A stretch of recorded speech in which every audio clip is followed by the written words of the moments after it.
Bonjour tout le monde, nous sommes le vendredi 20 mars, c'est la journée d'échéance, donc c'est une échéance trimestrielle. C'est important et quelle échéance nous avons eue en mars, hein, quand vous pensez que sur le futur CAC, le cours de compensation de février, c'était 6023. On est tout simplement actuellement 33-34% en dessous, après avoir fait même un pic à 3650. Donc échéance du futur CAC 40 à 16 heures, du DAX à 13 heures, de l'Eurostoxx à midi. Donc vous surveillerez bien entre 11h50 et midi ce qui va se passer. C'est probablement là que nous aurons les mouvements les plus importants, avec donc des pressions techniques, des positions qui sont tournées. Alors comment ça va se passer du fait aussi qu'il y ait pas mal d'intervenants qui ne soient pas là, hein, pas sur les marchés, qui sont confinés chez eux. Donc c'est pour ça qu'on a aussi un manque de densité en ce moment. Vous regardez les carnets d'ordre, ils sont vides. Les écarts entre l'offre et la demande, même sur le futur, c'est assez large. Donc bon, nous, on continue de travailler vendeur, il n'y a pas de changement là-dessus. Ce matin, on n'a pas très bien vendu vers 4015, mais on a eu la possibilité de sortir là il n'y a pas si longtemps, dans l'idée de recommencer à 4100. Alors, moi, sur des positions que je tourne, alors on me croirait si vous voudrez, hein, mais sur le contrat futur mars, j'ai vendu à 4113,5, on a fait 16 ou 17 au plus haut, donc, et puis derrière, on a perdu plus d'une centaine de points. Donc là, je parle de mars, hein, pas d'avril. Le graphique que vous avez sous les yeux, c'est celui d'avril. Il y a environ 10 points d'écart entre le cash et le futur, liés notamment aux dividendes, puisque sur cette échéance-là, nous aurons ceux d'Unibail, de Technip et de Total. Donc impact de 10 points, alors c'est surtout au Total qui va impacter le CAC, il y a 7-8 points d'impact sur l'indice. Unibail détachera le 25, Technip ça sera le 24 et Total le 31. Donc on travaille vendeur, vente sur rebond. Alors maintenant, partant de 4000, eh bien, on va avoir un niveau intermédiaire autour de 55-60 et sinon, et surtout le double top vers les 4100.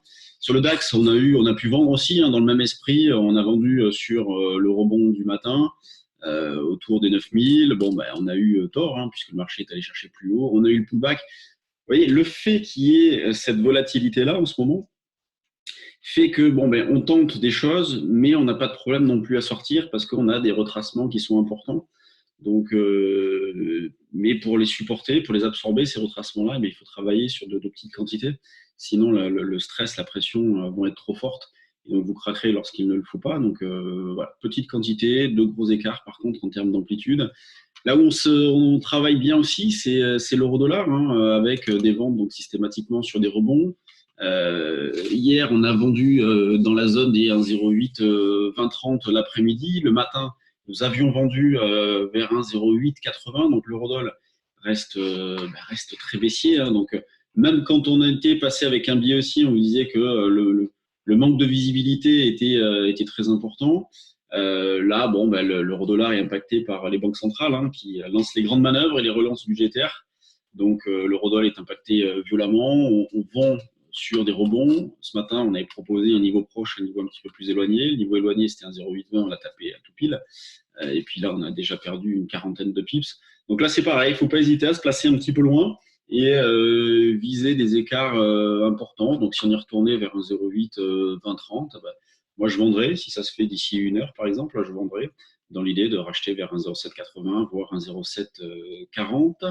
Je vais passer aux actions, donc je vais changer d'écran. Écran numéro 2, voilà, celui-ci. Donc sur les actions, hier on a eu de sacrées reprises. Je pense notamment à Unibail qui a terminé en hausse de 18%. On va afficher Unibail. Unibail Rodamco, la voici. Donc qui hier a pris 18%. On aura le dividende donc dans pas longtemps. Ça sera 5 euros de dividende. Donc vous imaginez sur un titre qui vaut 50, ça vous fait un rendement de 10%. Surtout qu'il y aura un autre dividende. Je crois que c'est en juillet du même montant. Donc là, sur les niveaux de prix actuels, on a 20% de rendement. Donc 18% de haussière, elle en prend 9 aujourd'hui. On a de fortes hausses aussi sur Sodexo, sur Accor, sur Airbus, donc Unibail, sur Total, qui prend 10%, donc avec la reprise aussi des cours du pétrole. Schneider, Atos, donc énormément de valeurs fortement haussières. Un peu à la ramasse, on a Carrefour, Danone, Capgemini, donc qui reste plombé, en tout cas qui ne profite pas de la reprise actuelle. Sur le CAC, au niveau du volume, nous sommes à 500 millions à 10 heures, c'est pas beaucoup. Donc là, voyez, c'est vraiment l'impact du confinement. Avec, il faut bien imaginez-vous une chose, c'est que les salles de marché sont vides. Alors, les brokers essaient de prendre des ordres un peu à distance, mais c'est pas toujours évident. Certains brokers ont carrément interdit les ventes à découvert, même sur les dérivés. Bon, bah, c'est une mauvaise interprétation du texte. Hein. Même pour retourner des positions, on peut être embêté, donc faites attention à ça. Mais sinon, on a bien le droit de travailler les dérivés comme bon nous semble pour l'instant.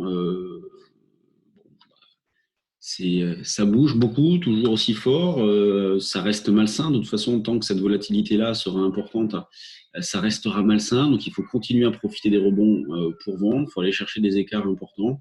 Il faut être prudent, il faut être méfiant. On peut avoir des reprises avec tout ce qui est mis en place au niveau des banques centrales, au niveau des États. Le marché peut reprendre espoir, alors temporairement, hein, mais ça peut parfois poser problème. Donc, nous, on continue de travailler vendeur eh bien, sur le CAC, sur le DAX, sur l'euro-dollar. On reste à l'affût aussi d'opportunités d'achat sur des actions. Alors, on attend, c'est vrai que surtout que la situation se calme un petit peu pour remettre un petit doigt dedans, en y allant tranquillement, comme je vous l'avais proposé précédemment à des niveaux, c'est sûr, bien plus élevés, mais c'était vraiment des achats par anticipation, dans la mesure où il n'y a pas de signaux d'achat. De toute façon, des signaux d'achat, on ne peut pas en avoir dans l'immédiat. Les indicateurs techniques sont beaucoup trop éloignés des cours pour qu'on ait les signaux exploitables. Donc, il va falloir passer par une phase de digestion un petit peu, préparer quelles valeurs on est susceptible d'acheter. Il faut se faire des petites listes, des petites choses pour être opérationnel au bon moment.